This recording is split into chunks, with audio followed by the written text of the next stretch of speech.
சென்னையில் பெஞ்சல் புயல் நெருங்கி வரக்கூடிய நிலையில் பொதுமக்கள் தங்கள் வீடுகளில் முடங்கி இருக்கின்றனர். இதன் காரணமாக பல்வேறு சாலைகள் வெறிச்சோடி காணப்படுகின்றன. கள தகவலுடைய நிகழ்ச்சிய செய்தியாளர் சுபாஷ், தற்போது நீங்க எங்க இருக்கீங்க? அங்க போக்குவரத்து எந்த அளவுக்கு இருக்கு?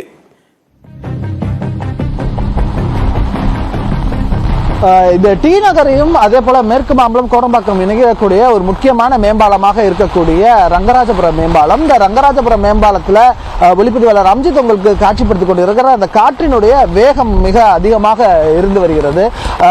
கனமழையின் காரணமாக காற்று இந்த புயல் காரணமாக அதிகமாக இருக்கும் என்று வானிலை ஆய்வு மையம் சொல்லியிருந்தது. மரங்களின் அசைவு இந்த காற்றை தாக்குப்பிடிக்க முடியாமல் அது வளைந்து திரிந்து செல்வதையே நம்மால் பார்க்க முடியுது. அந்த அளவுக்கு காற்றின் வேகம் அதிகமாக இருக்கு. ஏறத்தாழ ஒரு இப்பொழுதே ஒரு 40 to 50 கிலோமீட்டர் வேகத்தில் தரைக்காத்து இருக்குன்னு நம்ம எதிர்பார்க்கலாம். அந்த அளவுக்கு மிக அதிகமாக இருக்கு. மறுபுறத்தில் மழையுடைய வேகமும் அதிகரித்து கொண்டே இருக்கிறது.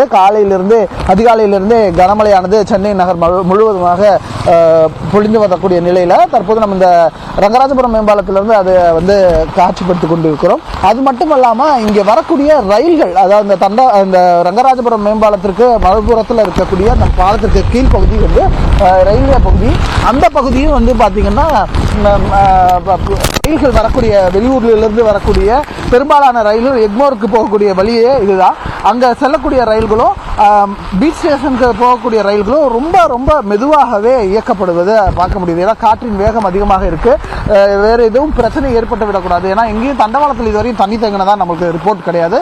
ஆனால் அந்த ட்ரெயின் போகக்கூடிய வேகம் மிக மிக குறைவான வேகத்திலேயே ரயில் இயக்கப்படுகிறது. சென்னையை பொறுத்தவரை கனமழை இருக்கும் என்று வானிலை ஆய்வு மையம் அறிவித்திருக்கிறது.